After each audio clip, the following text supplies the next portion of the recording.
Bueno, comenzamos el programa y queremos meternos de lleno en un tema importante. Habíamos hablado del cáncer. El cáncer, digamos, ha dejado de ser una palabra que generaba temor, que asustaba, que por allí decían, bueno, del cáncer no hay retorno. Esto no es así. Está con nosotros el doctor, nuestro querido y bienvenido Edgardo Cura. Gracias por acompañarnos. Gracias a ustedes por la invitación. Gracias por venir. Y no le erramos cuando decimos, no es una enfermedad, no es una patología de la cual ya no hay retorno. Al contrario, ¿no? Sí, mirá, vos sabés que el cáncer es una patología que muchas veces le tenemos miedo, porque muchas veces le tenemos miedo a lo desconocido, ¿no? Sí. Y muy poco se sabe a veces de lo que es el cáncer. Sin embargo, no es una de las causas más frecuentes de muerte en el mundo. Sigue siendo la cardiopatía isquémica. Y la gente cuando fallece de una cardiopatía isquémica, por ejemplo, no tiene miedo a eso, como que está más aceptado, Fíjate ¿no? vos, Entonces, porque muchos conocemos familiares, amigos que han tenido cáncer y sabemos que se han muerto de cáncer. Sí. Y muchas veces hablamos de eso porque tiende a ser una enfermedad cruel, el desenlace, muchas veces los tratamientos agresivos, pero a veces nos olvidamos de aquellos que se han curado, y son muchos los que se han curado también de cáncer. Y afortunadamente cada vez vemos con más frecuencia la gente que se ha curado.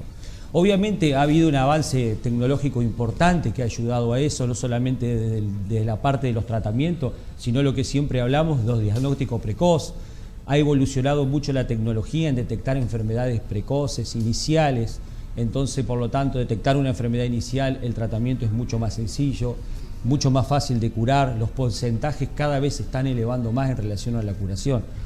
Y mucha gente a veces pregunta, pero ¿y por qué no se cura? ¿Por qué no hay algo, una vacuna, algo para el cáncer? ¿Puede ser que sea algo también comercial? Obviamente que la industria médica es gigante, no solamente de la parte oncológica, sino de la parte en todo sentido, ¿no? Hay una gran industria atrás de la medicina. Y bueno, pero no hay nada, digamos, como una vacuna, como en un virus, para decir, le doy esto y prevengo que tenga cáncer, porque somos nosotros mismos los que generamos estas células que transforman ese código genético y se reproducen diferentes a las normales. Ahora, la causa por la cual las células cambian, nosotros tenemos dos maneras, hay dos digamos, maneras de que estos genes que nosotros tenemos células, ¿no? Sí. Estamos formados por millones de células, ¿no? Cada célula tiene una determinada función. Tienen un código genético que están hechas para producir piel, para producir determinados tejidos, órganos, etc. Sí. ¿Qué pasa? Ese código genético se ve alterado. Entonces esa célula se empieza a reproducir diferente a las normales.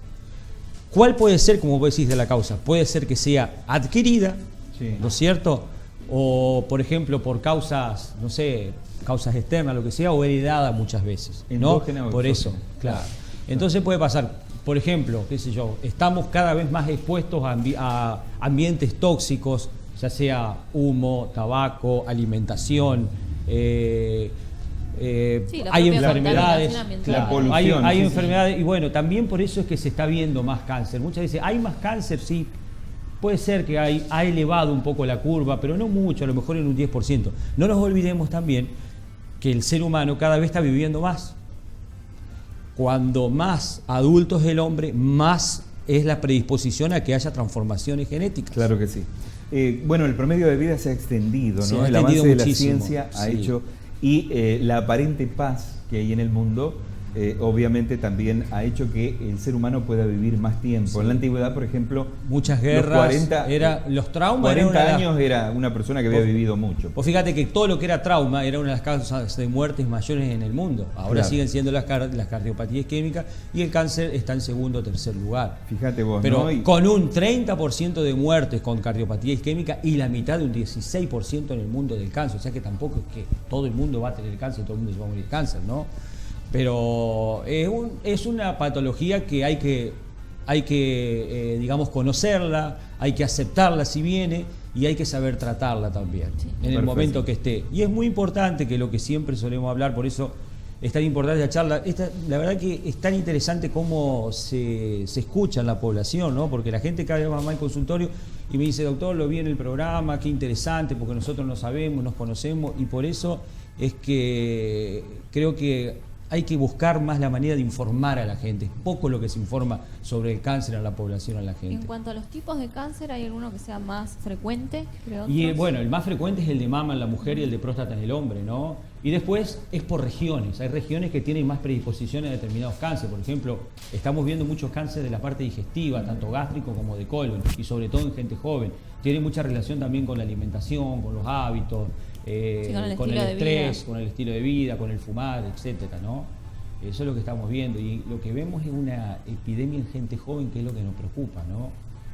Pero bueno, la gente va tomando conciencia de a poco. La parte ginecológica, por ejemplo, que antes veíamos muchos tumores, eso cada vez se ve menos. Yo creo que cada vez va a haber una tendencia a ver menos. El aporte de la vacuna contra el virus, el HPV, que producía el cáncer ginecológico, yo creo que eso ha sido un aporte importante a que disminuya esa tasa de cáncer ginecológico, sobre todo el cáncer de cuello uterino. Y es una patología que se ve en gente joven, que eso es lo que más nos preocupa. Cuando viene una chica, qué sé yo, de 25 años con un cáncer avanzado de cuello uterino, eso la verdad que da pena hoy en la actualidad encontrarse con eso. Y lo seguimos viendo, ¿eh? Y vemos con gran frecuencia, sobre todo en la parte hospitalaria, ¿no? Y llegan con un estado avanzado. Y llegan con un estado avanzado, eso es lo más triste. Eso es lo más triste. Sí, que ahí, por ejemplo, cuando más avanzado es, las estrategias terapéuticas son menores, son mucho más difíciles de combatir ese tipo de patología.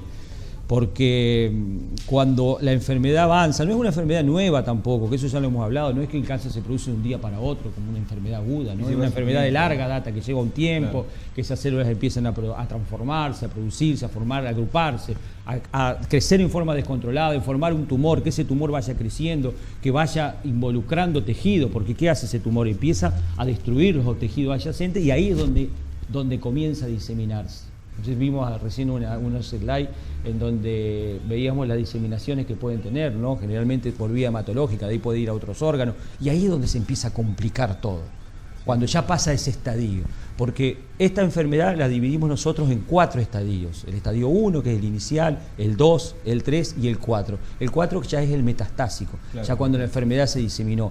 Y muchos estadios 4 vemos en la actualidad, lamentablemente, y que ahí es difícil, digamos, claro, encarar. Claro, ya el porcentaje de cura prácticamente en el estadio 4 desaparece. ¿Cómo puede una persona llegar hasta ese estadio 4 sin saber que tuvo un mal diagnóstico? Muchas veces debutan avanzados, muchas veces debutan avanzados. Tumores ocultos que son agresivos y debutan avanzado y ya diseminan antes del diagnóstico. Muchas veces la gente no consulta, o por temerosa, o por miedo, o están aislados muchas veces de centros asistenciales.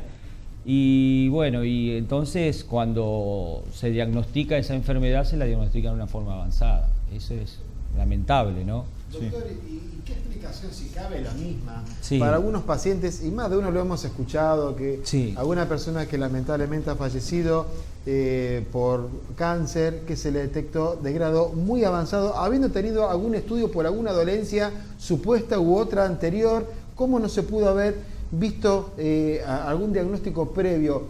Como por ejemplo cuando usted va al oculista y le hace un fondo de ojos y sabe que es diabético. Sí. Bueno, que no lo sabe el paciente y se da cuenta por ese estudio. ¿Hay algún otro estudio que pueda alertar o alarmar que pueda haber otra cosa que realmente no estén detectando? Mire, nosotros nos hemos encontrado a veces con pacientes que vienen con tumores y que se han hecho a lo mejor una mamografía un año anterior y no se ha detectado. Y bueno, pero muchas veces es importante también ver a dónde va a ir a consultar ese paciente. Los especialistas bien formados son muy importantes también, que tengan una especialidad en una determinada patología, por ejemplo en mama, supongamos. Muchos especialistas en diagnóstico por imagen hacen de todo un poco, pero muy pocos son los que se dedican a mama. Entonces, un imagenólogo que se dedique a mama, que tenga la tecnología para detectar el diagnóstico precoz, hay pocos. Entonces la gente también tiene que saber a dónde ir a consultar, ¿no? Claro, nosotros hemos encontrado mamografías, por ejemplo, que no están realizadas con buena calidad, pero me la hice el año pasado, me dice, doctor, y ahora mire el tumor que tengo. Claro. Y bueno, eso también, por eso es importante que la gente no se quede solamente con una sola consulta muchas veces, ¿no? Y ver a quién va a ir a consultar, porque a nosotros nos pasa que las pacientes que vienen mal manejadas desde el inicio, desde el diagnóstico, es muy difícil, digamos, poder arreglar todo ese problema, ¿no? Es tiempo perdido. Es tiempo perdido, sí, y es enfermedad que avanza. O una paciente que viene, por ejemplo, mal operada, para nosotros es difícil arreglar esa que viene mal operada después de 6 meses, por ejemplo. Que se operó el año pasado, supongamos, ¿no? Y nos llega. Entonces yo a esa paciente, si la hubiese, encontrado en un momento inicial, la hubiese mandado a operar de nuevo, por ejemplo. Claro. ¿Me entiende? Porque si viene mal operada, por más que nosotros tengamos los mejores equipos de radiaciones, quimioterapia, ya arrancó mal su tratamiento. Hay un mal diagnóstico. Entonces es un factor de pronóstico inducido, o sea, un mal factor pronóstico inducido por un mal tratamiento. Claro. ¿Me entiende? Entonces eso también es importante que la gente sepa y que si tiene dudas que vuelva a consultar de nuevo. Muchas veces que no se quede con una primera consulta, ¿no? Porque si no pasan esas cosas. Pasan en que se encuentran enfermedades a lo mejor que no fueron diagnosticadas en el momento preciso. O porque se hizo mal estudio, o porque no supo el médico, digamos, encarar la enfermedad o derivarla muchas veces, porque cuando uno tiene duda, estas son enfermedades multidisciplinarias, que hay que tratarlas con un equipo médico, no solamente un oncólogo, sino un imagenólogo, un patólogo, un cirujano, porque en la actualidad cada vez las tendencias o las estrategias terapéuticas son más combinadas. O sea, no es hacer cirugía sola por un lado, quimioterapia por otro, radioterapia por otro. En algunas patologías sí, se hace cirugía y se resuelve con la cirugía. En otras patologías hay que combinar los tratamientos. En algunas hacemos solamente radioterapia, por ejemplo, cáncer de próstata. Nosotros curamos los cánceres de próstata con radioterapia, no necesitan ni operarse muchas veces. Otros necesitan operarse, otros necesitan hacer quimioterapia de inducción para reducir la enfermedad. Por eso, son patologías multidisciplinarias.